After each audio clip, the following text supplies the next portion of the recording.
What does it take to be a successful entrepreneur? A dangerous amount of coffee and a ton of grit. My name is Jason Tracy, and every week I interview business leaders to share their stories, life lessons, failures, and advice with you. Welcome to Coffee and Grit. What is up? What is up? What is up? Welcome back to another episode of Coffee and Grit. For those that have tuned in, or for those that don't know or haven't tuned in, one of my things that one of my passions to talk about is and work on one of my even purposes, I guess, for being here is helping people feel completely comfortable and confident in their own skin. People realizing their differences, realizing that they are enough, that they do have differences and superpowers. And I was having a conversation with Lindsey Hall, our guest today. It's probably been about a month ago now, and I was introduced, a shout out for Andrew Black, Inside Out Concierge. And as we were talking about her business, she started telling me about a sector of her business, and she just like really lit up, which, you know, for those that know me, know that's where I'm like, let's talk more about that. Let's dig into the passion, right? Like we can talk about business, but then we can talk about purpose and passion. And she started talking about, she's in photography, and she started talking about her boudoir section of her business and talking about how it's really hard to market, but then telling me about really the deeper meaning and the deeper like value of helping people really feel good and comfortable and confident in their skin, and telling me stories about watching women that were completely not comfortable and watching that transformation and the process that she goes through. And I'm like, this is awesome. I got to have you on the show.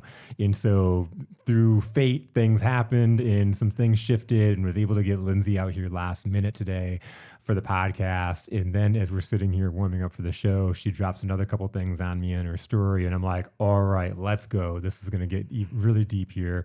So excited to have this conversation. Lindsey, welcome to the studio. Yes, thank you so much. I really appreciate you having me on. Oh, my pleasure. You know, it's one of those things, again, you know, I love helping people, like, you know, when you were telling me about repositioning your business or like how to market it and put it out there, and how some people feel like uncomfortable or whatever case it may be, or just stereotype a certain thing. I love, and as you dove into like that deeper purpose and deeper meaning, I'm like, oh my God. Yeah, you already gave me some ideas for different ways to advertise just by, you know, really selling what I do, not necessarily selling a product or selling a service, but selling what I do by telling my story, by sharing what I actually do for people. It made a lot of sense that I could advertise like and just have a deeper meaning behind it. It's those transformational stories. And, you know, when I was sharing with you, is when I have people on this show, you know, I talked about my mom, for example, and my mom coming on the show, and in the episode, she had made a comment that she still doesn't feel like people like her. She still goes home feeling like, you know, people, that she's not good enough. And then, so she's on this show, and that was even the reason for me to have her on the show, is because I see the difference that she's made, and I see how the difference that she's made in my brother and sister's life, and the difference that she makes in people's lives that she's touched. But inside, we can be our own worst enemy, and we can, you know, really tear ourselves down, and to the point where we're going home and feeling like people don't like us, or we're not worthy, or we're not good enough. And then I sent her the video. First off, she was so nervous to come on the show, you know, and I know we're going to talk about some stories that you can really relate to, but she was so nervous. I gifted this to her for Christmas, and she was like, this is the worst gift ever, right? She didn't say that, but it was like all over her face. And she's like, thank you. Thank you. Thank you, son. I don't even know if she said that. I don't even know.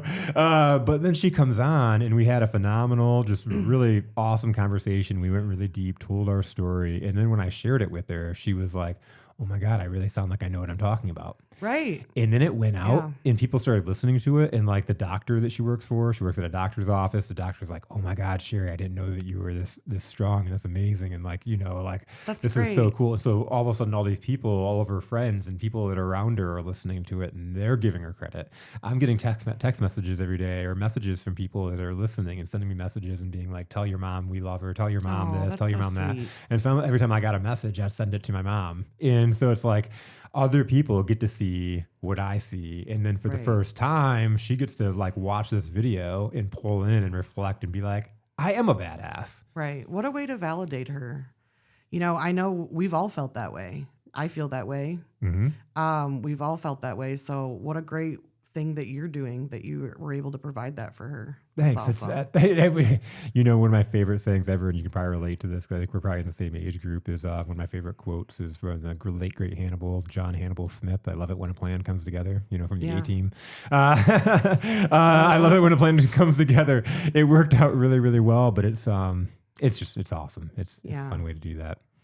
But so tell me, we talked a little bit about photography and stuff like that. How did you Get started? Yeah.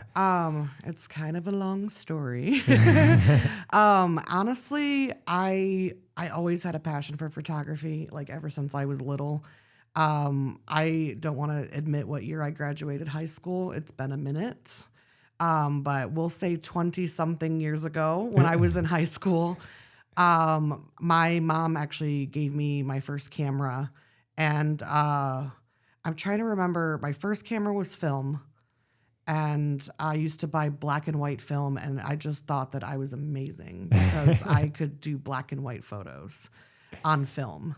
And then it kind of grew from there, and I got my first, I don't want to say real camera, but like a big guy with a lens and an SLR. But I got like my first big camera, and a lot of my friends in high school couldn't afford to get their senior photos done. And since I was really into it, I took their senior photos, and that's kind of when the passion started. I really wanted it's funny. I wanted to be a senior portrait photographer. Primarily. That's not what I do now. I do take senior portraits, but I primarily specialize in babies and kids, but I'll get there. I started taking photos when I was a teenager. And then as time went on, I got way too nervous to say I want this as a career, because I knew I could fail. If I admitted that I really wanted it, I could fail. And that fear held me back for so long.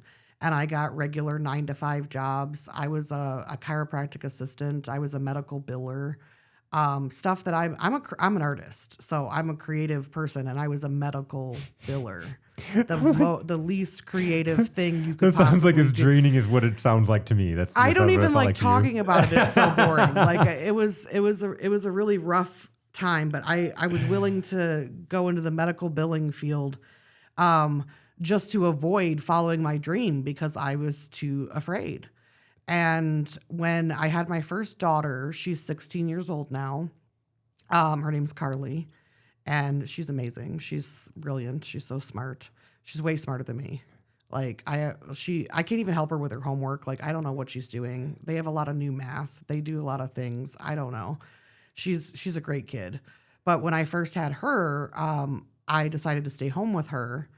And we were poor. We were very, very broke. My ex-husband and I, we did our best, but we lived, a very poor life. And I wanted to be there for my kid. I didn't want to go back to work, and we would have two incomes, but I wouldn't get to see my baby. And it was really important to me to stay home. And so I picked up my camera again, and I hadn't shot in years, but now I had this beautiful little subject to take pictures of. And, I started practicing with her. She was just an infant, so she didn't really care, really know or anything. She had all the time in the world. Yeah. She was my little subject all the time. And I have a million photos of her. My second born, not so many. I feel bad about it, but we're all going to move on. But my firstborn, there's a lot of photos of her, mostly because I was practicing. I started taking pictures of her, and then I was like, you know what? What if I started to take some clients and build a portfolio, and I could start earning money while staying home with my child? Like maybe I've cracked the code here because I could be a stay-at-home mom with a job. Like, what? Let's do that. Then I win both. I get to raise my daughter and I get to make extra income. So that's what I decided to do when she was born.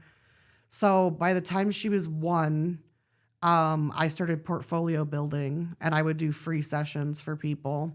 I started taking pictures of other families and building a portfolio, and I was getting really good feedback. And it was less scary because I had a baby, and I know, like, it just put everything in perspective for me. I was like, I can fail. It's okay. I made a human being. Like, I'm not going to be a complete failure. Like, it just put it in perspective for me. I finally had something to care about and love so much that it was willing to take that fear away from my, getting in my own way. Yeah. And so I started pursuing it.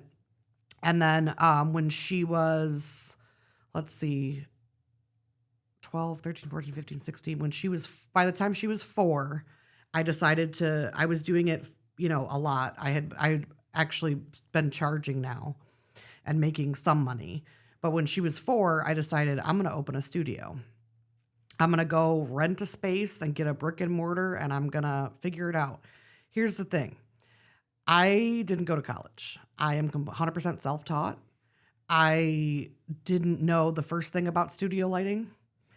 I didn't know what I was doing. I just knew that I live in Michigan and I can't shoot half the year because I don't have a location that's warm to bring people to.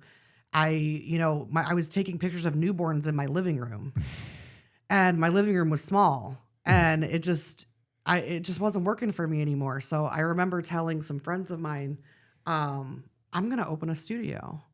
And they're like, you're crazy. What do you mean you're going to open a studio? Do you know the first thing about? And I was like, no, I don't, but I'm going to figure it out.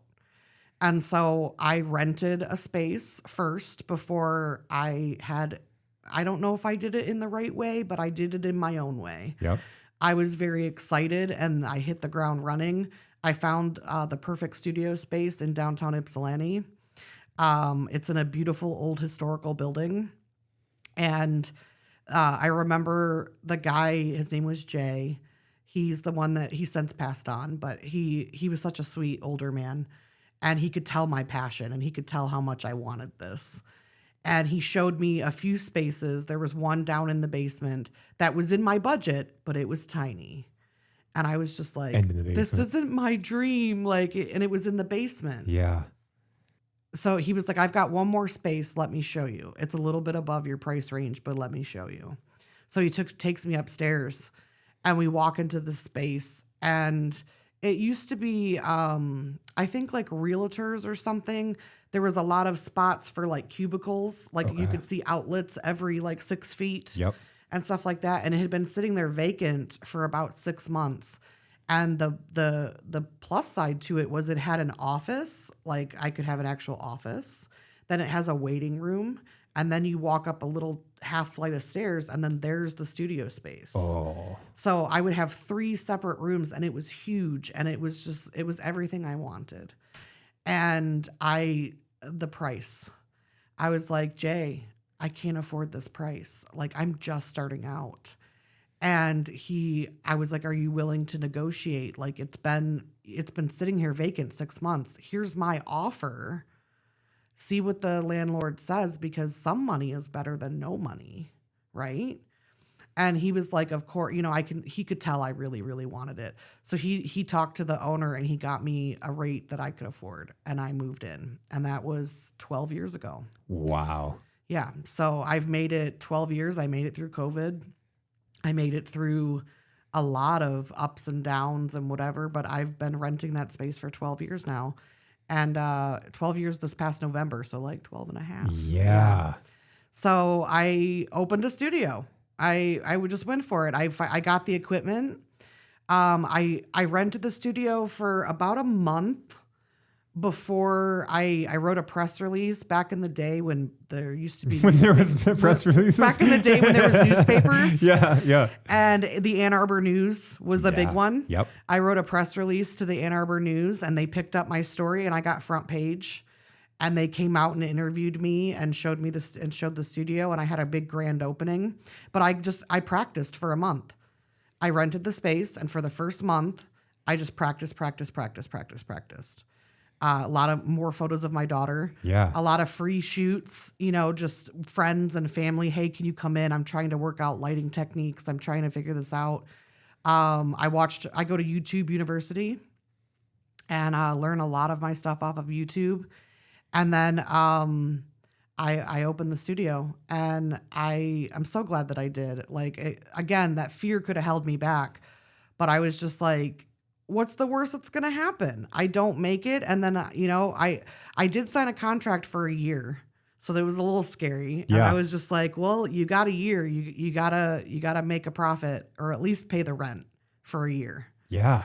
And I'm happy to say, like, it's not always profitable, like in the beginning, but at least I didn't go in the black. Like, I was able to pay the studio. I was able to make enough to pay the overhead, because that was the first time I had overhead. Let's say you go from your living room. Yeah, I go from my living room, yep. freelance, on location, to now I have a studio, a brick and mortar place. Yeah. And it was my first overhead. So that was my first kind of like hurdle to overcome. Like, okay, it was nervous. Like, you got to make the rent. You got to make the rent. But it worked out. And now with having that, because it's not like you have a ton of money, it's the nervousness and stuff like that. How did you have the patience to say, I'm going to practice for this month? I wanted a successful business so bad. I wanted the dream of, like I said, being a stay-at-home mom that worked. And I know that sounds kind of like an oxymoron, but I wanted to stay home with my daughter as much as I can. And the other part was, I didn't want to work for anybody else. I wanted to work for myself. Like, I'm an artist, and I'm like, if I can get paid money and support my family for doing something that I love to do. Like, that is so rare, and I'm so blessed that I get to do that. Like, even still to this day, I have an 8-year-old now as well. So I have 16 and 8. My girls are 8 years apart. My little one is Daphne, and she is just so magical. She's awesome. She's like I call her a golden retriever, because she's like always wagging her tail and excited to see you. And like, she's just really happy. She's just a really happy kid. But again, I'm not missing out on her childhood when, to this day, I run 2 companies, and I work part-time for a third company, which I will mention. And I'm able to do all that. But if she's got a play at her school, I can go. If she's got a field trip, I can go. I can schedule around my kids' needs and show up for them.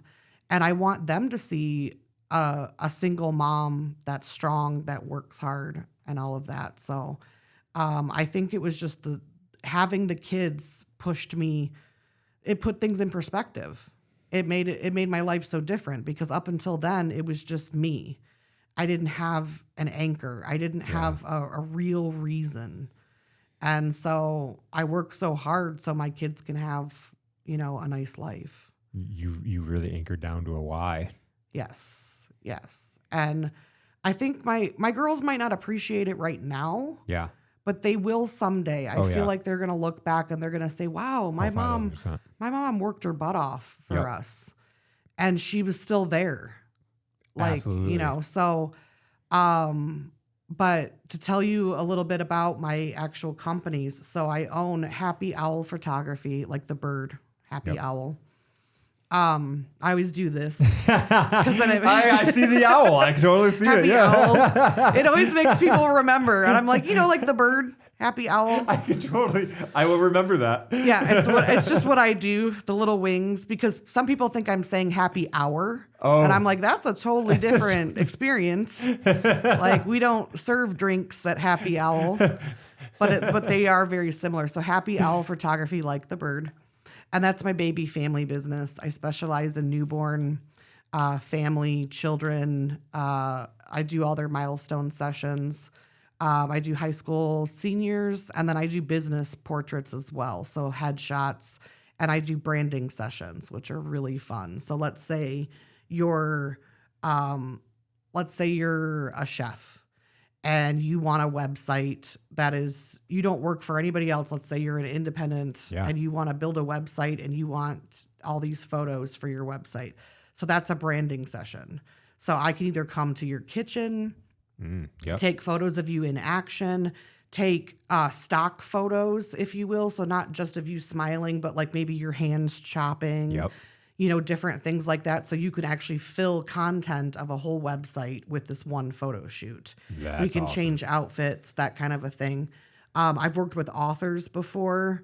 I actually, one of my photos made it onto the back of a book cover, which was really kind of special. That's awesome. She was one of my clients from Happy Owl, where I did her family photos, and then she had me. She wrote a book, and she was getting published, and she called me up and was like, "Hey, can we do? I need a photo for the back of my book." And I was like, "What an honor! Like, yes, thank you. Yes, come on in." Yeah. So now the book is out, and I feel very special. She even gave me photo credit, which was she did not necessarily, but very grateful for that. So I do branding and all of that, and then that's the one that's been 12 to 14 years old. 12 in the studio, 2 years freelance. And then I opened a second company because I was like, my life's not hard enough. My life's not hard enough. Let's do it again. Like, why not? So I decided to get into boudoir. And boudoir is, I don't really like that word, but there's no other way to really describe the genre of it. It's the genre of it, but it's not the word I use. I use that word just so people know what I'm talking about, if they know what I'm talking about. Yep.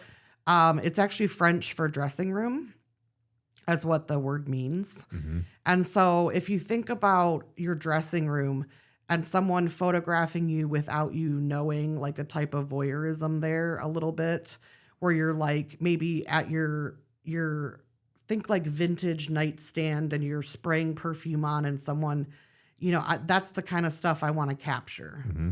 Where I'm posing you and I'm doing all those things, but in the image, it almost feels like you didn't know you were being watched.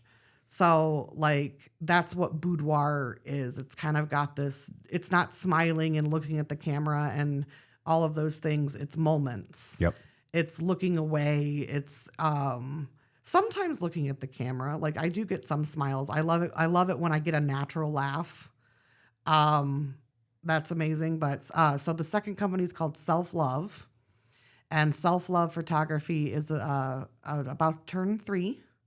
She's 3 years old. That's awesome. She's a toddler. I know. I love it because it's really looking at our businesses like kids. Yeah. She's 3 years old, and I absolutely love it. So I remember when I first wanted to get into it and get started, I wanted to do a boudoir shoot first so I could see if I even liked it, Yeah. Like, am I going to feel awkward with naked people? Am I going to, how am I going to feel? Yep. All of those things. Am I going to be able to pose them in a way that's flattering? Am I going to be able to take control of this situation? Because it's very vulnerable. I was going to say, it seems like a very vulnerable moment. Yes, it's a very vulnerable moment. And I have to help them push through that vulnerability and relax. And I'm like, can I do that? And ultimately, yes, I can. I found out the answer is yes. So I went to my friend Mandy at the time. I've taken all of Mandy's family photos for her since she was pregnant. So I've done maternity all the way through. I've done all of her family photos. That's so awesome. And we became friends over the years because some of my clients turn into close friends because I'm like growing with them. Yeah, like, I'm in their family. Yeah. My artwork is on their walls. That's so awesome. And so I've had my studio 12 years. So some of the newborns I've had are now 12. Wow. Or 14 or, Yep. I know that like Mandy's kids, her son is like 8 and her daughter is a little bit older than that. So I've been working with them for a very long time. Anyway, she's gorgeous. And I asked her, I think I want to do boudoir. Do you think I can test this out on you? And now I didn't have the boudoir studio yet. I just had my normal studio lit. Happy Owl is like got lights and everything like that. It's not naturally lit. Mm-hmm. It's got the flashes and all of that stuff. And it's got props for babies and kids. It's very much kid friendly. Yep. The studio is a really fun place. There's toys for kids. There's drinks, there's snacks, there's coffee. There's all kinds of stuff. I take care of you when you come in. anyway, but Mandy said yes. And I said, we're going to have to do it in your living room. Because you're not coming with all the toys and the... Yeah. And I was like, because there's nowhere to do, I wanted natural light. Yeah. And there's no way to do that in my current studio. And so I was like, Mandy, I just need to see if I like it. And then I will go from there and figure out how to shoot it in my world. But I wanted it to be, see if I even liked it. So I did this session with her in her living room, and I absolutely fell in love. It was from day one. It was like, yep, this is what I want to do. I'm opening a second company. This is happening. Mandy felt amazing about herself. And when I showed her the pictures and I got to see her reaction to them and how good she felt, I was sold. I said, I get to do that for people. So I actually call my sessions body empowerment sessions because it's all about body empowerment. And I named the company Self-Love for that very reason, because it's about loving yourself. And some people think, I can't do the shoot. I got to lose 5 pounds. I've got to do this. I've got to do that. No, you don't. Everybody has amazing angles. I make you feel comfortable. I pose you from head to toe. So all those nerves, everybody's nervous. It's okay. Yep. I help you get through those nerves. My sessions come with full hair, makeup, and eyelashes if you require eyelashes, because I also work with men. Unless you want eyelashes. Unless you want, we got to feel pretty too, You can. There's no judgment in this is a safe space. There's no judgment. I do have those natural eyelashes though, so. Well, you can mascara them if you want. But for females that want it, it comes with full hair, makeup. I have a stylist. Her name is Andrews, and she's amazing. She works down the street at a salon called Star Studio. And I'm friends with the owner of Star. And so I called up Angel and was like, hey, do you have a stylist that you might be willing to share with me? Mm-hmm. Can you recommend somebody? Because these were all the pieces I had to put in place to open the studio, the second studio. And so I interviewed her. I got the stylist down. And then it's just like everything just works out for a reason. It just comes together because after COVID, and I'm so sorry to say this for this business, there was a business in the hall across me in my studio, and they had been there as long as I had been there, maybe even longer. I don't know, but since I had been there, they had been there. And I don't think they made it through COVID. I'm not sure, but the business went away. Like one time, like I started going in and I started noticing that they weren't there and they weren't there. And then before I realized it, it's just vacant. And so then I got the idea, and it's all natural light, and it is gorgeous. I love it. My daughter even said, Mom, this is nicer than our house. And I was like, yeah, we could live here. It would be amazing. It's like I have it decorated. I put a lot of work into it, but when I first saw the space, everybody else saw the space, and they just saw office space, like with ugly carpet. And I was like, no, this is my studio. And I was like, don't you worry. I'm going to make it cool. And so I went on that ride again, of jumping in, and I rented the second studio space. So now I own 2 studios in the same building, just right across the hall from each other. So I have a natural lit one that's got windows, like the whole length of it. It's really pretty light. And then I have the studio lit, or the portrait lit one with the flashes. So in the natural light, the only experience I had with that is shooting outside. Yeah. So I do a lot of on location still to this day. I have a lot of parks that I recommend in the area. I am willing to travel for a fee.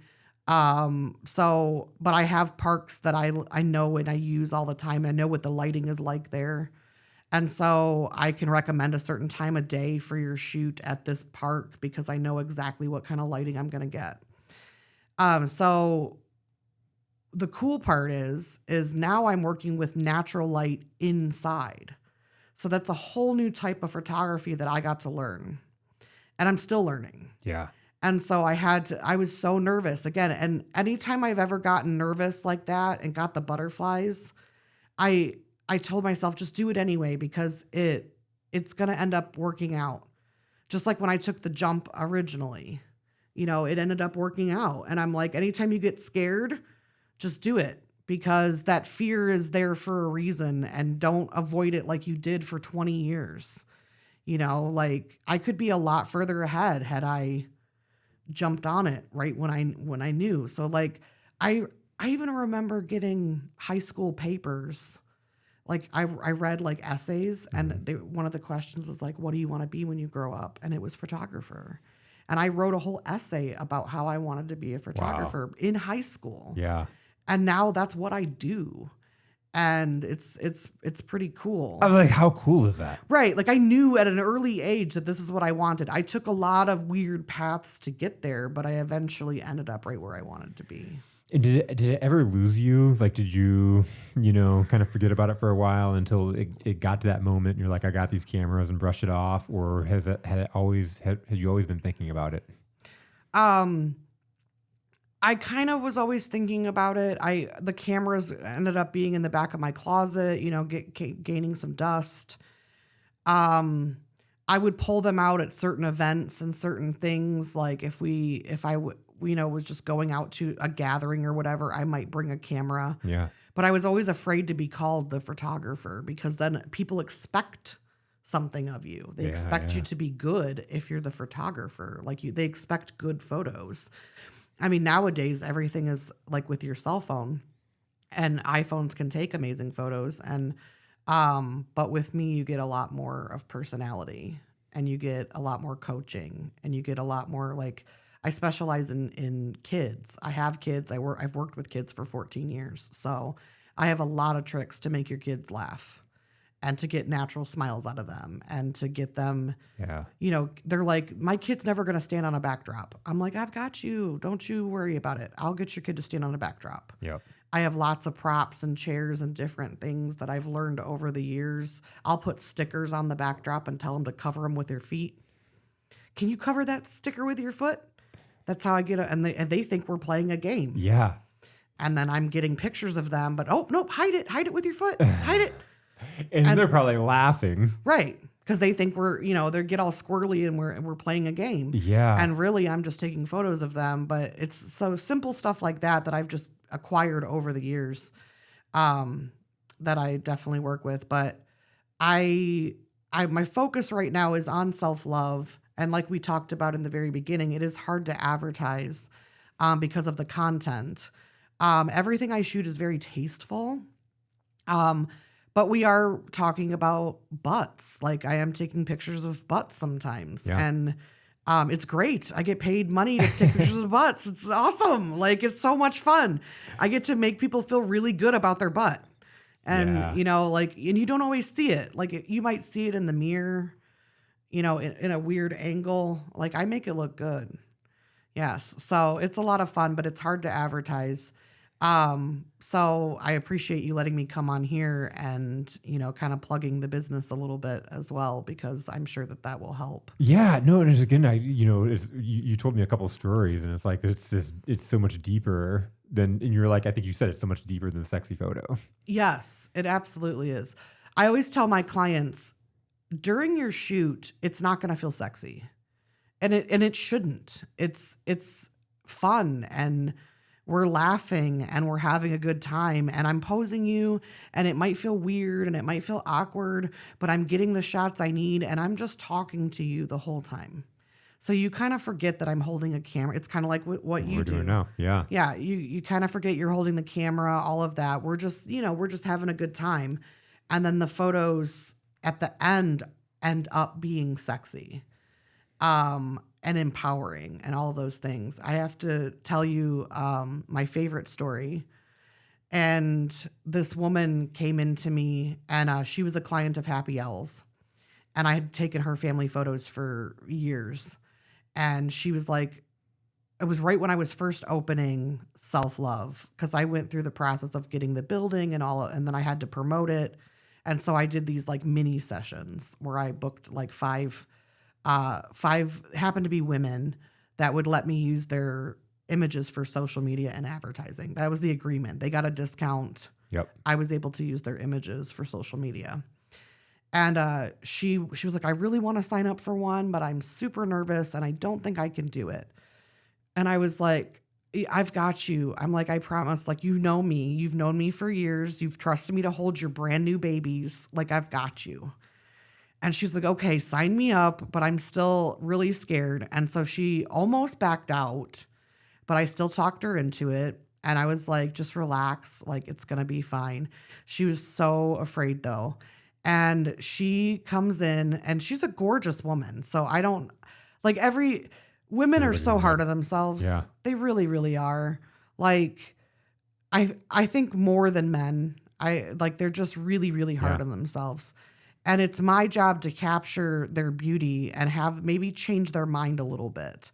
So one of the things I do in self-love is I do a consultation questionnaire type thing. And one of the questions I ask on there is, how are there any like weaknesses you're trying to overcome or insecurities you're trying to overcome? Mm-hmm. I ask that, and I ask it in that way because I don't want it to imply that there is insecurities. Yep. But if you have one, are you trying to overcome it? So that's one of the questions I ask.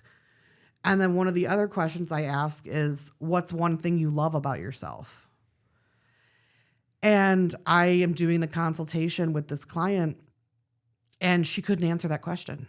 She was like, I can't think of anything, Lindsey. I can't think of anything that I love about myself. And that broke my heart. And I was just like, I can tell you 5 things right now, but you're not going to hear me. It's not going to matter what I say. Yep. We're going to do the shoot, and then you're going to find out. So I told her to trust me. She did. She comes in. She's really nervous on the day of. And she looked gorgeous. She always does. She's got long blonde hair. I mean, she's just so pretty. And she's 40, and she has 2 kids. So again, she doesn't think that she's got the right type of body for this or whatever. And I'm like, there is no right type. If you have a body and you're over 18, you're welcomed in my studio. Literally, if you have a body, anybody is welcome in my studio. So anyway, we do the shoot, and she comes out of the dressing room and she's so scared and she's nervous and she's in her lingerie and she's still kind of like hiding. And we start shooting, and she starts to relax a little bit and whatever. And I start showing her the back of the camera so I could show her those images. And I was like, look at you. This is not edited. This is you. You before editing. Yeah. Yeah. Exactly. This is what you look like right now in that pose. This is what you look like. And her confidence started to build. And she was like, oh, I look good. Wait a second. She's like, that's me. And I hear that all the time when I show the back of the camera. That's me. That's me. Yep. And I'm like, that's you. That is 100% you. And so I always show the back of the camera while I'm shooting to help build that confidence. Because they don't know what I'm taking pictures of and how it looks or anything like that. So to put them at ease, I show them the back of the camera. So anyway, long story, very, very long story short, but she's just my favorite story. She, at the very end of the session, decided to go full nude in just a sheet. So I do implied nudity where I hide parts with the sheet, but you can still see like hips and everything like that. So you can tell that they're, it's implied that they're nude. And there's a photo of her laughing. And so this woman who didn't think she could do it comes back, and she's not only naked in front of me, but she's laughing. And I was like, this is why I do what I do. This is why I do what I do. And it solidified I'm doing the right thing. And I've had a lot of customers or clients tell me like, you put me at ease, all of that stuff. And, I really respect that vulnerability, and I take care of them.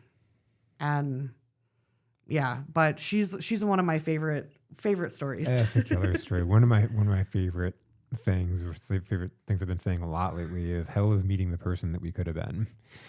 And when we think about that, like, this person that we could be, a lot of what holds us back from being that person is a lot of the stuff we've talked about along this conversation, right? The people that tell you you're not, that's dumb. Don't get that shop. Like you're not going to make it. Yeah. And that's on top of like your own insecurities and your own like holding off for like 20 years, right? And you're going through this stuff to like, it's those gaps, like it's her holding back. And if she didn't have the right person, it'd be something maybe she always thought about, but she'd never feel comfortable doing. Right. And I'm not saying like this is all of a sudden you become that person that you could be, but it's that unleashing and uncaging of that beast mentally. When you can be naked in front of somebody and laughing and have that confidence, that's an incredible transformation from. Yeah. And it's only like an hour session. So, I mean, the hair and makeup can take up to 2 hours, depending on how much hair you have and stuff like that. So the whole experience is like 3 to 4 hours. And you get to kind of get pampered for the day. You come in just wearing whatever. I want you to be in your jammies, really comfortable, no makeup, none of that stuff. You don't have to do your hair. You just show up. And yeah, and then you get completely taken care of. And then I always recommend you, like, since you're going to be all done up, you can go out afterwards, go on a nice date, go do something fun, because your hair and makeup will be all done. Hair and makeup, and then like that transfer of confidence and energy that you have throughout the whole entire session. Yeah. Like it'd be like recommended. Make sure you're going out somewhere. Yes. And then there's reveal day. So they come back to the studio usually within a week of their shoot. And that's when they pick the images that they want to order. And I fully edit anything that is ordered. But they get to see their gallery put together. And that's like my favorite. I get to see the giddiness and the, oh, is that me? And oh, wow. Oh, look at this. And to go back to that client for 1 second. At the end, when she saw all of her images, I asked her that question again. What do you love about yourself? Oh, yeah. And she had answers this time. She was like, well, I have a nice butt. I was like, yeah, you do. She's like, my hair looks amazing. I'm like, yeah, it does. She's like, I have really pretty blue eyes. I'm like, yes, you do. So she had things to answer that with now. And I got to do that. I did that for her. And that's amazing. And powerful. It's really powerful. And I wish I could do it every day. I want to do it all the time. And then the upside as well, if there could be more of an upside, I get all of this energy from doing it, but then I get paid to do it. So then I get to take care of my kids. Yes. I'm a single mom. Yep. I'm a single mom of 2 kids. So by them paying for those session fees, that puts dinner on my kids' table, so, but it still lets me be there for them as well. And so it's like a win-win-win. I feel like I kind of cracked the code with the whole staying home.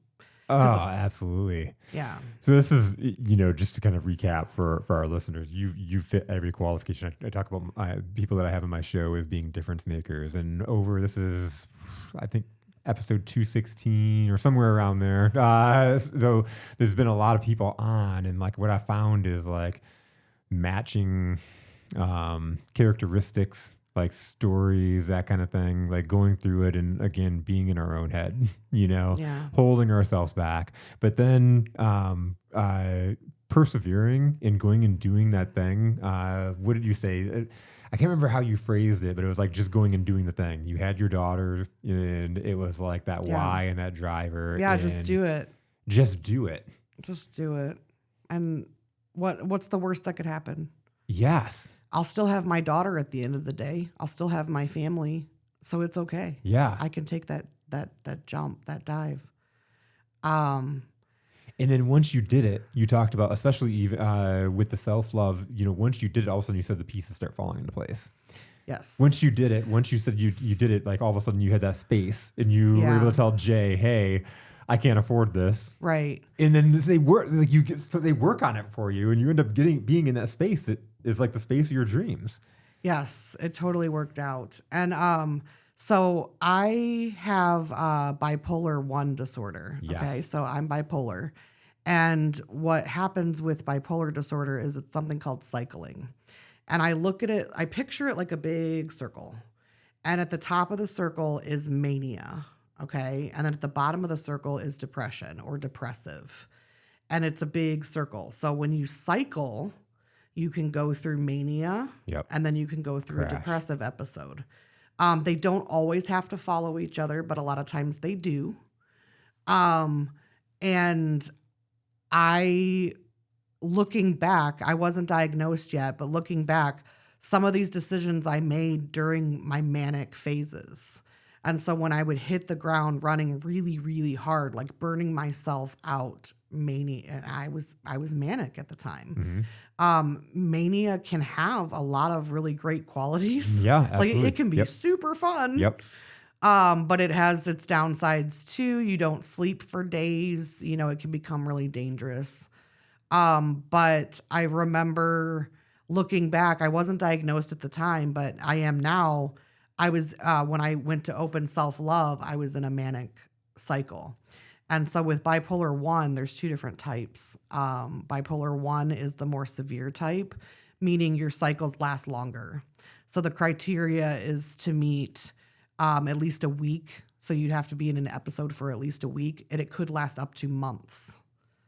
Yes. So bipolar 2, it's a little bit, you cycle a little faster. Okay. So you could have 1 to 2 days of mania and then 1 to 2 days of depression, and then you can be stable in between. It just, you're more of a rapid cycler. Yeah. My episodes last months.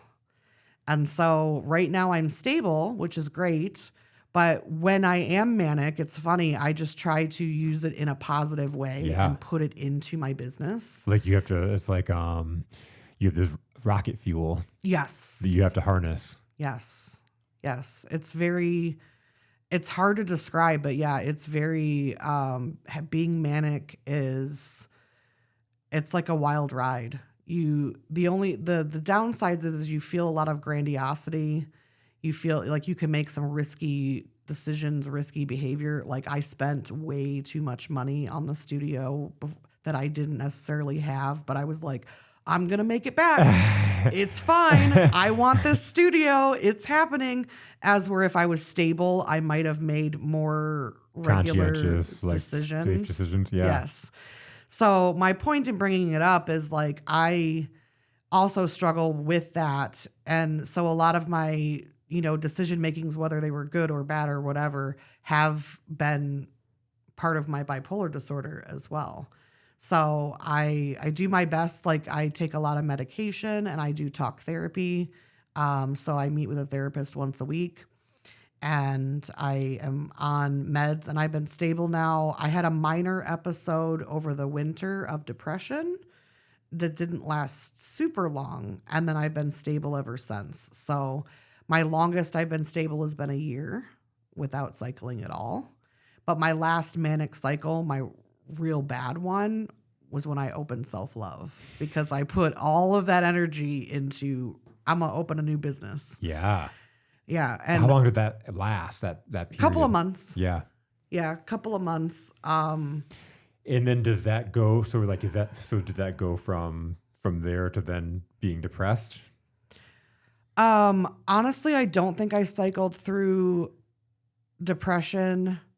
I think I went back to stable for a while. Like you said, it doesn't always go back to. Yes, it doesn't always. Here. The circle isn't always complete. Like sometimes if you catch it, but before I was diagnosed, it definitely would be up and then down and then up and then down. The worst one I ever had, was right before I got diagnosed. I was just really depressed, like so depressed that I couldn't work. I wasn't making any money. I was afraid I was going to lose my house. I could barely get out of bed. I wasn't being a parent to my children. And it just kept compiling on because I was depressed and I couldn't make myself do anything. Like I couldn't even shower. Like that's how bad it gets. Yeah.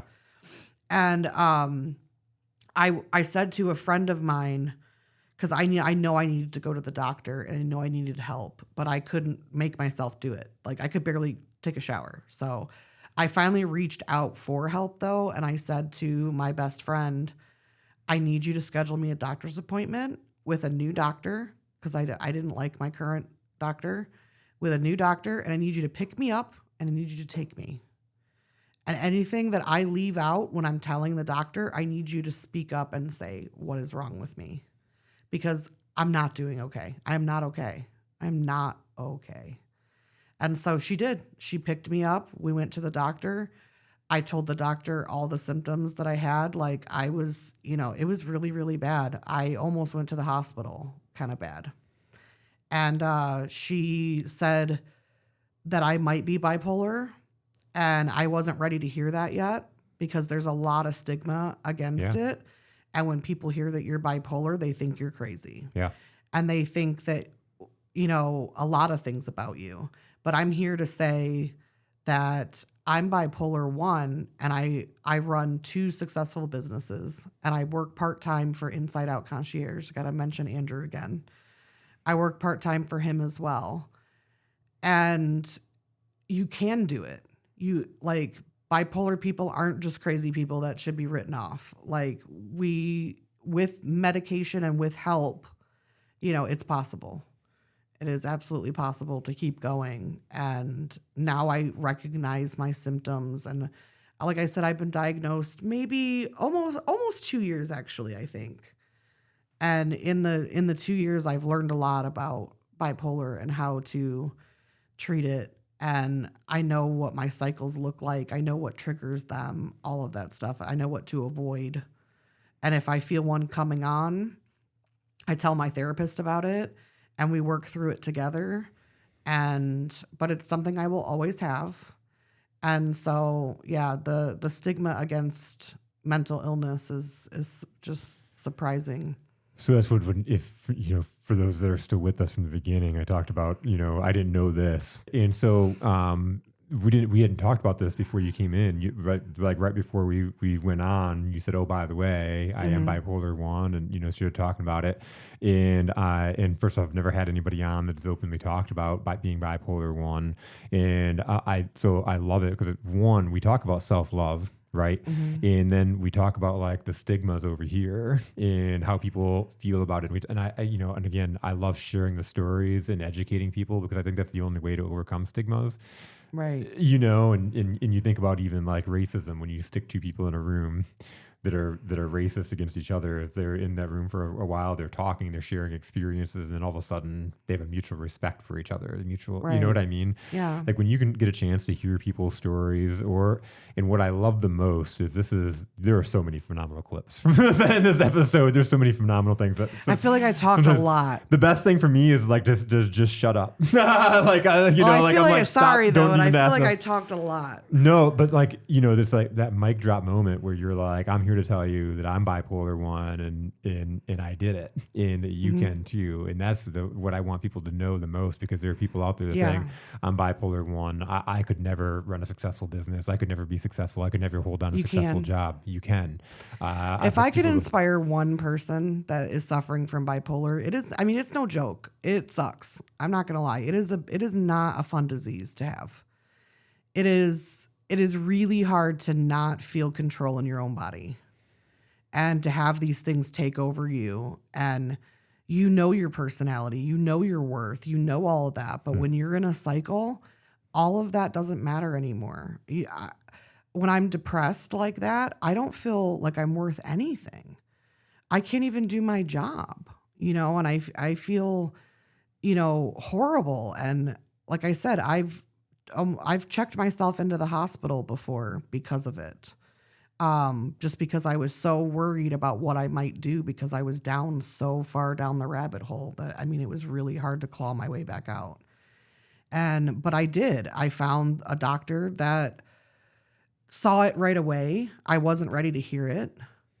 And then she said, you need to get a psychiatrist, not just a therapist, but a psychiatrist, hopefully one that specializes in disorders. Mm-hmm. And so I found my psychiatrist, and she is absolutely amazing. Dr. Chris, shout out to her. She's absolutely wonderful. She specializes in PTSD, which I also have. And so I have PTSD, bipolar 1, and I'm ADHD as well. So it's a fun cocktail of things that go on with Lindsey. You got the entrepreneurial concoction there. Absolutely, I do. Yes. There's some ADHD on a manic episode and boom. Oh, yeah. Yeah, absolutely. It can be, I'm like a shoot for the stars kind of. Yeah. That's why people go off their meds, though, honestly, because mania feels good. I'm not going to lie. It does. But I could imagine it's like dopamine release central. Yeah, you feel really good. You feel like invincible. And the reason I want to talk about the dangers of mania is because I don't want to portray it in a way that's like, oh, it's so great to be manic. Ride the wave. Yeah. I wish I could be manic. Yeah, no, you don't. You don't, because then it would mean you were bipolar. And then you'd have to ride the depressive wave. And that just as much as mania is high, depression is low. So if you figure how high you are when you're manic, you're just as low when you're depressed. And it's low.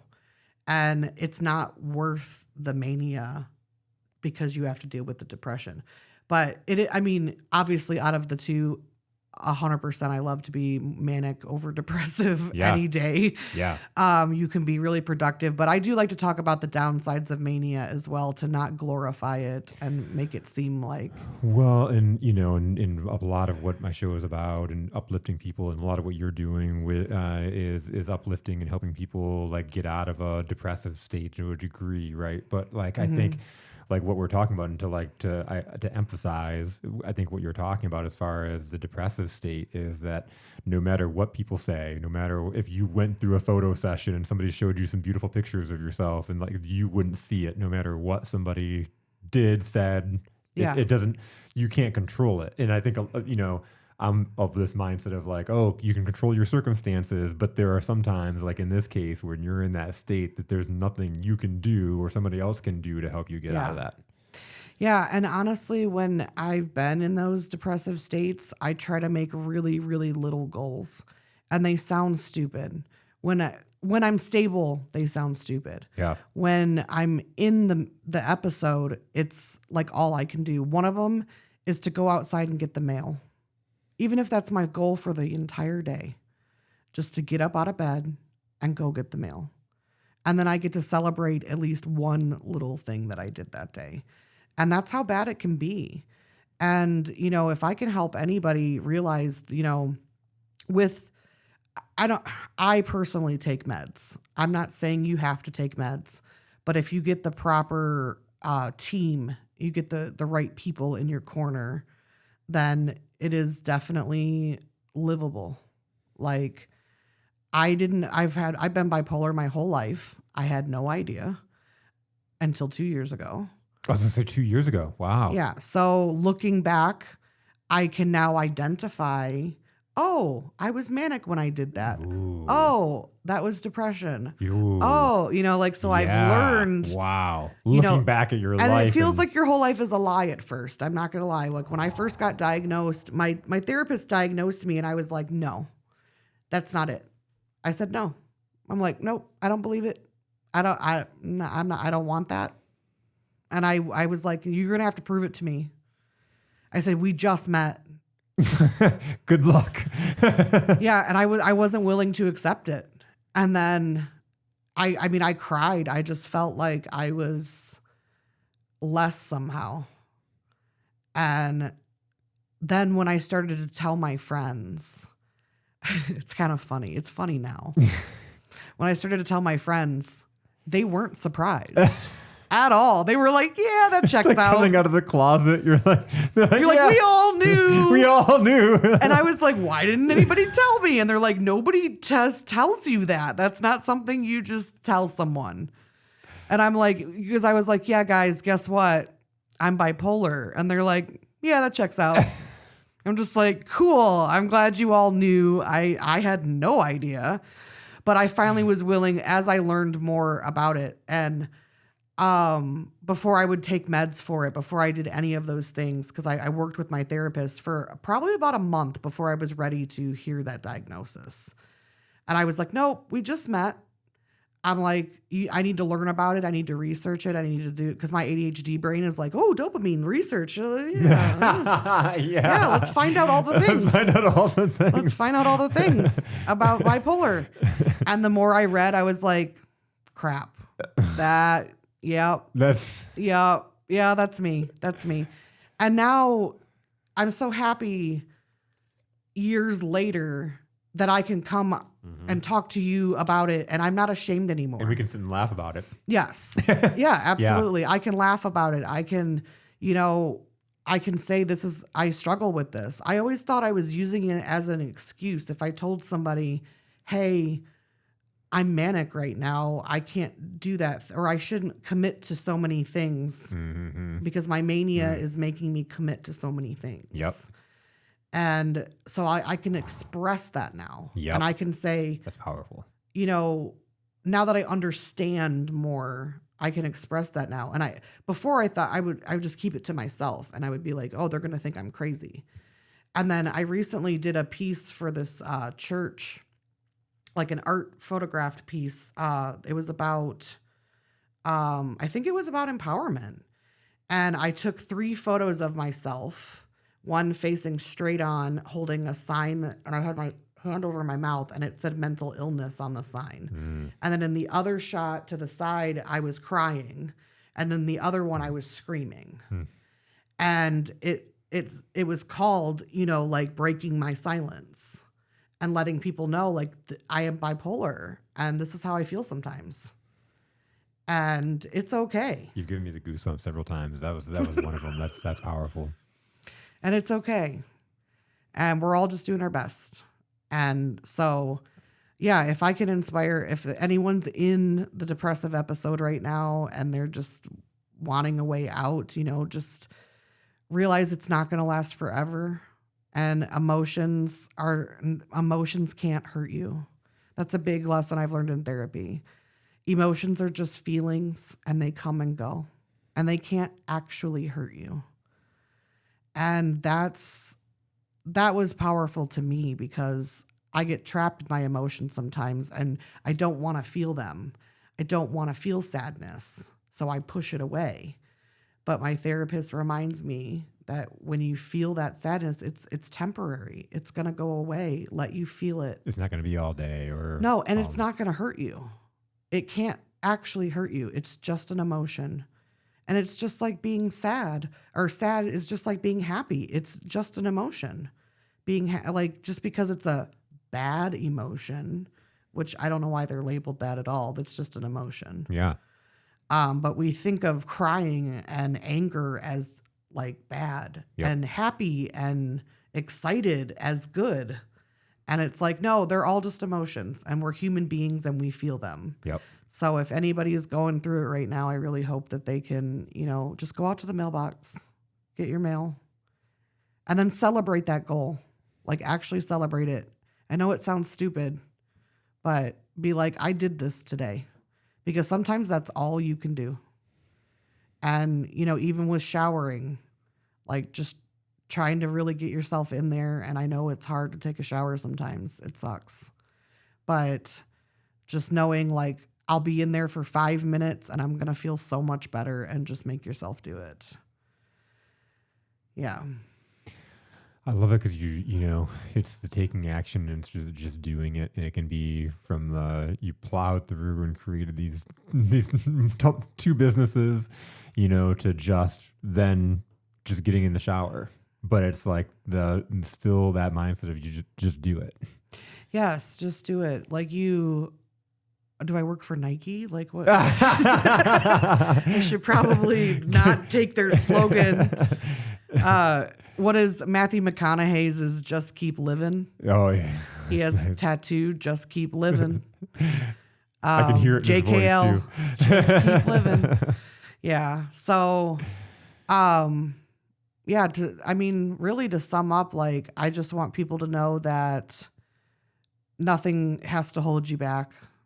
Like, there's no excuses if you're really passionate about something. And my passion and drive is what takes me to a lot of cool places. It brought me here today. I got to meet you. I got to do this podcast. so That's so cool. And I thank you again for working it out, getting your yeah. 16-year-old to bridge the gap and, and Yes, babysit yes, and yes. My shout little out. one needed a babysitter, so my 16-year-old, I went to the high school and picked her up early from school so she could babysit my little one. But there's always a way. There's always a way. There's always a way. So this is, I have to ask this question. Hmm. Has, being in the depressive state and kind of through your experiences, is that part of the reason why you love so much and watching people like come out of that shell? And Absolutely. Absolutely. I think when I'm in a really dark, because I've been in a really dark place several times in my life, like a lot. I mean, I can cycle a couple times a year. I might not now that I'm on steady meds, I don't as much, but back in the day, I definitely did. And so, yes, to see people overcome something that I helped them do that is really empowering for me as well. Yeah. Like I get a lot out of it. And then when I'm depressed the next time, I can use that to try to remind myself, you're not worthless. Look what you did for so and so. You're not worthless. Look at, even if I don't believe it, I can try to use that and say, you were able to help so many other people. You're even myself. Like I asked my friend, I got help ultimately. I mean, it was a dark place and I couldn't do it by myself, but I asked for the help. I said, please take me to the doctor because something is going on. And I had never been that depressed before. And it was really, really scary. And so, have the other thing I can recommend for people is having a really good support system. And even if you don't have family, you don't have a lot of friends, there are lots of groups. I'm in a bipolar support group on Facebook, and people share all their stories and they ask questions and all that stuff on there. And it's nice to know that you're not alone and that there's a bunch of other people that suffer from this disease. Yep. It's way more common than you think. People just don't talk about it. Yep. Because it's got the stigma. And what are people going to think about me? Yeah. So I applaud you and your courage for coming on and talking so intimately about it. Like I said, I can't say that not one of my guests is not bipolar. I don't know. Right. I don't know. I couldn't say that. They didn't bring it up. We didn't talk about it though. And so this is my first time diving into it. And so I appreciate your vulnerability and your strength for bringing it up and wanting to tackle that because again, one, for the people listening and they're sitting there in these shoes, maybe they're like you and they're undiagnosed and they're listening to this and being like, oh shit.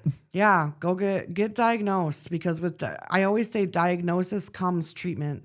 With diagnosis comes treatment. Mm-hmm. If you don't want to live the way you are living, get diagnosed so you can get treatment. Whatever that treatment may be. For me, it was medication and talk therapy. I do both. I don't just rely on meds.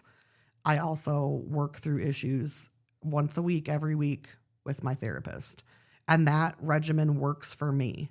You might want a more homeopathic way. Maybe you're not into the meds.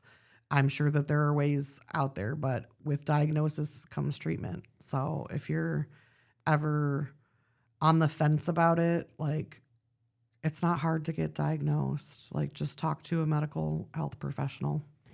I said before, stories are data with soul, and it's like if you're sharing the stories, even of talking about your work and how you can pull back from those experiences of how the gratitude of you giving back to other people and what you've given back to other people. Those are tools that people can put in their belt, and because it can be really hard.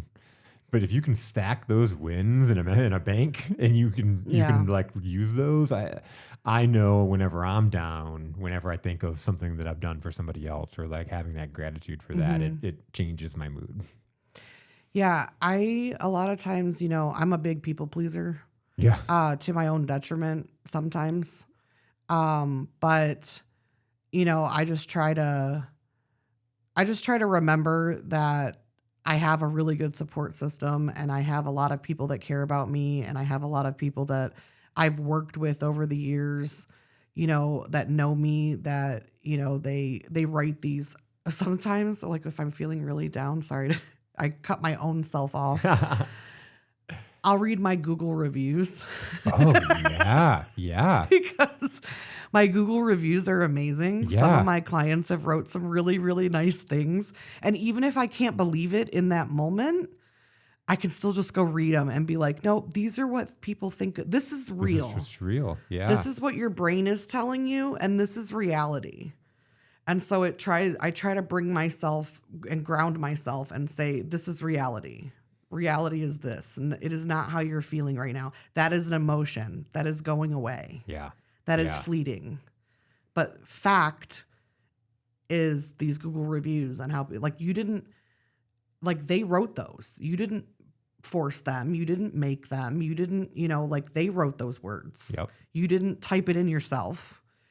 You didn't chat GPT it. Yep. They actually said those things about you. So sometimes if I am feeling really down, I'll read my Google review. Oh, that's amazing. I love that. I love that. I was in sales for years, and I recommend this to my clients too, of like, when you have to pick up the phone and call people and just get uncomfortable, like I would always call 5 people that I knew would be excited to hear from me. So if I had good clients or friends or whatever, I'd stack the deck. I'd call 5 people that I knew if when they picked up the phone, they'd be like, Jason, what's up? Oh my God, it's great hearing from you. And then boom, I've got the confidence of who wouldn't want to hear from me? These people are excited. These are my peeps that are going to hype me up. Yeah, for sure. Yeah, I definitely, will call out to people as well. I only started talking about it pretty recently. Within the last like 6 months or so, when I made that post on Facebook, like my close people knew. Mm-hmm. But I hadn't like publicly said it yet. And when I made that art piece for that church, I was like, you know what? Live your truth. Just rip the Band-Aid. I love it. I posted it on Facebook. Not that everybody's on Facebook, but I've got a lot of people on Facebook. Yeah. And I posted it on Facebook and was like, and I wrote a little thing. I'm bipolar 1. And I'm basically tired of hiding it. Like, I'm a talker. Yeah. I like to talk to people, and I don't want to feel like I'm hiding something. Yep. I'd rather be like, this is who I am, and this is all of who I am. Yep. So like, I struggle too. Like, my businesses are doing really well. I love my job, but it doesn't mean I don't struggle as well.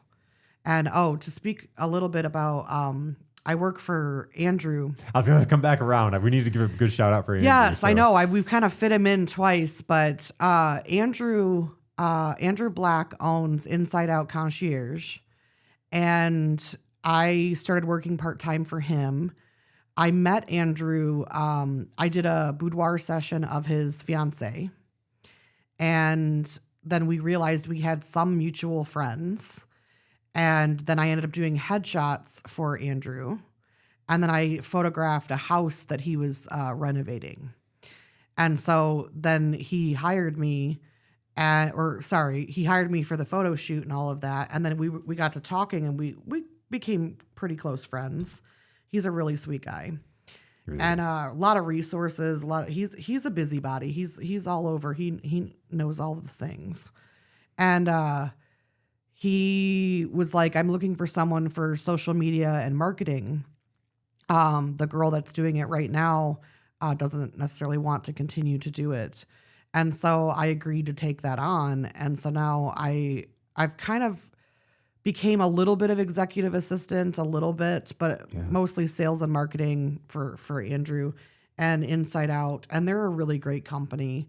They're a concierge, which, if you don't really understand what that means, it's basically like a little bit of everything we can help you with. So the primary business is going to be handyman work and renovating and remodeling the home, from like window washing, painting, power washing, all like spring cleanups, fall cleanups. So the business does a lot of that. But because he's a concierge and he, like I said, he's a busybody in a good way. Yep. He has cultivated a list of everything. So like, I always say he's the guy that has a guy. I got a guy for that. He's got a guy for that. He's that guy. So you call us up and you're like, I want to travel. We have travel now. I want to travel. All right. Well, here's, we're going to put you in contact with our travel agent. And, I need a yoga instructor. Okay. We've got you, this place. And so Andrew has gone through and personally interviewed every one of these companies that he is willing to put on his cultivated list of services. Yeah. So we offer lifestyle services as well as home services. So it's for inside and out. I love it. Yeah. Of everything. So he has a really cool message. He gives back all the time. We just did this event for Sent with Love. Have you heard of them? No. They work with Mott's Children's Hospital. Okay. And they did this event for kids. It was like an indoor carnival. It was like a little kids festival that can't always go out in public because they're either sick or they're recovering or, those type of things. So they ran this event. I got to photograph the event, which was awesome. Awesome.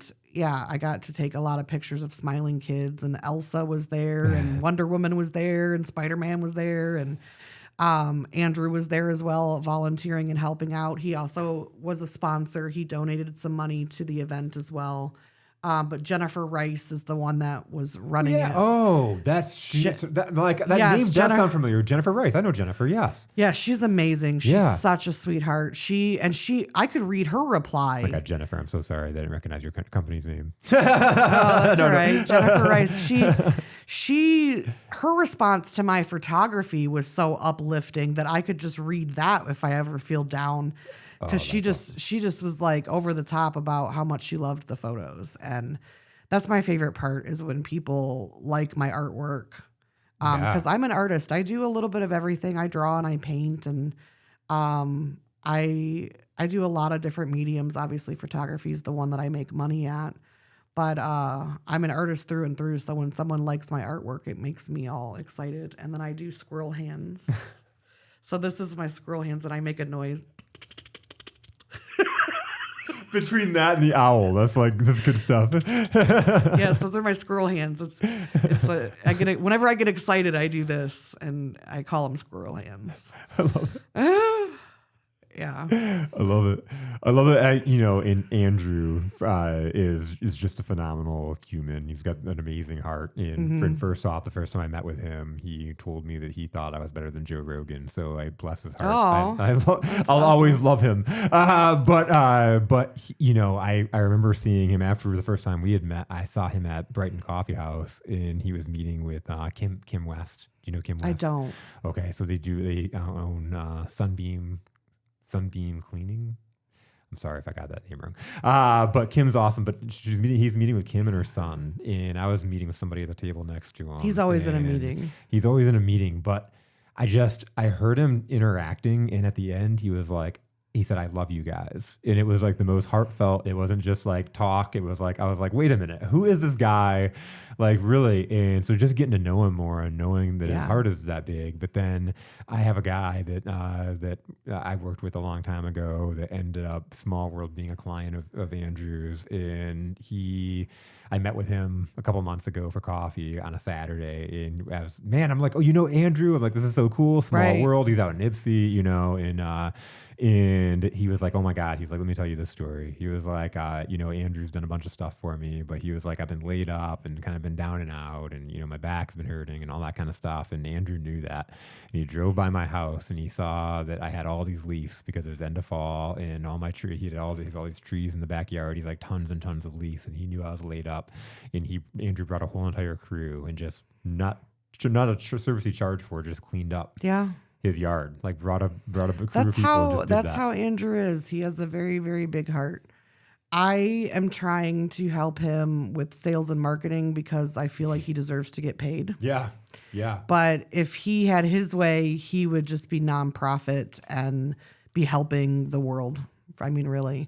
But in order to help people, you need to make money. You got to. Mm-hmm. Unfortunately, that's just how it works. You have to help yourself in order to help others.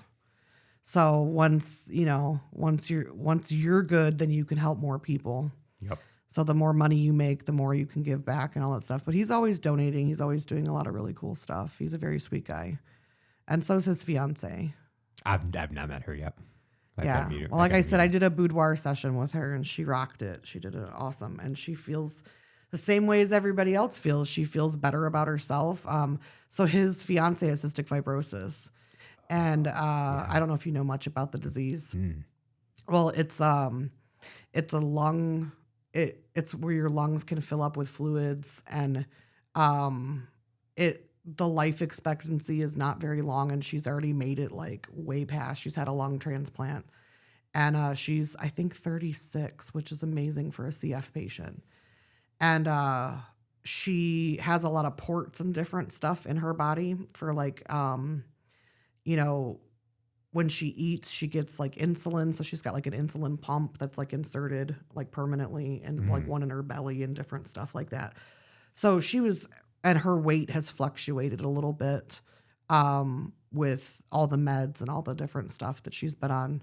And so she was like really insecure again about doing a session. And, you know, we talked about editing, and I explained to her, my philosophy on editing is if it's temporary, I'll edit it out. So you get like a pimple, we all do, I'll edit it out. But like a scar, I want you to leave it because it's who you are. It's part of you, and it's beautiful, and it's okay. So, you know, leaving her ports in the photos and that kind of stuff, I thought was really cool. And she's got, you know, a big scar on her chest from where she got the lung transplant. And, you know, I was like, I don't want to edit that stuff out. That's your body, and I want you to be proud of it. And I want you to, and she loved the photos, and she felt really great about herself. That's And so awesome. yeah. And she, you know, a lot of people come back just because of the high. Yeah. They're Yeah, I like, bet. that first client that I told you about, she was like, I need a self-esteem booster. I got to come back in. Yeah. Yeah, I bet. Yeah. Cause it's super fun. Yeah. And they, That's so they get a lot of, you know, you get really pretty albums. That's the other thing too that I sell is a lot of my packages that you buy comes with like a great big album, and it's a nice keepsake. It comes in a box and everything like that. And then some people get them printed for the wall. You know, I had one client recently, again, I got the nerves, and so I said yes instead of no, even though I wanted to say no. I had this client ask me, do you do shadowy photos, like silhouettes? Oh, Okay. So yeah. picture like black and white and like backlit. So it's like very, very dark. She didn't want her face in any photos, and she wanted them to be very dark. We, as photographers, we call it low key lighting. So she wanted these low key images. Yeah. It's not what I do Yeah. at all. I do bright and airy and faces and, you know, the whole thing. And she wanted a boudoir session that was dark and the opposite of what I do. And I wanted to run from it because I didn't know how to do the low key lighting. I didn't know how to do it well. I understood the concept. I understood what it was. I had personally never shot that way. I work with babies and kids. I Yeah. don't do low key light Yep. as a general rule. And she wanted this session, and I get her on the phone, and I really liked her. And I was just like, crap. And I was like, I'll figure it out. Yep. I'll figure it out. We'll do it. Let's do it. I said, don't worry. I got you. We'll figure it out. So then her session was about 2 weeks away. So I spent 2 weeks Like learning. And I did a practice shoot with 2 different models to learn the lighting technique. Yeah. And I did the shoot, and she ordered a 24 by 36 print for her living room. That's awesome. Yeah. And then like 3 11 by 14. So she ordered like 4 or 5 prints for her house. Wow. Yeah. And so I pulled it off. That's awesome. That's so awesome. Like it's I love that story because it's like the, you know, getting uncomfortable, learning something, and then the preparation that you'd put into making it come through. Yeah, It's she's not just like winging it. She even said, she goes, I knew I wanted to go with you because I could hear your hesitation at first, and then when you said I'll figure it out, you were my type of person. She was like, I knew you were gonna pull it off. I had confidence that you'd pull it off, and I did. And now I learned a new lighting technique. And I now offer that in Yep. my sessions. So you can do the light and airy, and then you can get a couple that are like dark. After we're done, I'll that's show you. so I'll cool. show you what I'm talking about. Yeah. I'll give you an example. That's so cool. And I love that too, when you can learn new things from clients. That's why I wanted to do another reason why I wanted to do boudoir so bad is I love Happy Owl, and I've been doing it a long time, and I love kids, and I really do. It's my bread and butter. I really like it, but I wanted to grow. I wanted to learn new things. Like I Yeah. do the same thing over and over again. Yep. And I was like, I want to learn new lighting techniques. I want, I have to learn indoors natural light. Like that's a whole new way to shoot. Yep. And I had to learn posing, and I had to learn, all this stuff. So I took a lot of online classes from other photographers that specialize in boudoir. I went and looked up my favorite ones, and then I bought an online class of theirs and taught myself that way. But it's been really, really fun to learn the new setup and everything. And now, well, like I said, she's 3. So I'm pretty good now. That's awesome. Yeah. Lindsey, this has been a phenomenal conversation. I'm so glad it worked out and you're able Me to come too. down. There are so many amazing clips out of here, and so many, for the audience listening, you're going to get so much, but there's so much. I love this episode and this conversation. So thank you so much. Yeah, you're very, very welcome. It's been my pleasure, and I appreciate you having me on. I'm glad you had an opening today. Oh, I love it. And like I said, it's when that happens, It was I find serendipitous. It works out. Everything happens for a reason, like you said earlier. Yes, because I just didn't have anything going on today, so it worked out. Well, besides my kids, but I worked that out pretty quickly. Good stuff. Problem solving. That we need it as I'm entrepreneurs. a big problem solver. Awesome. Thank you again. Yes, thank you.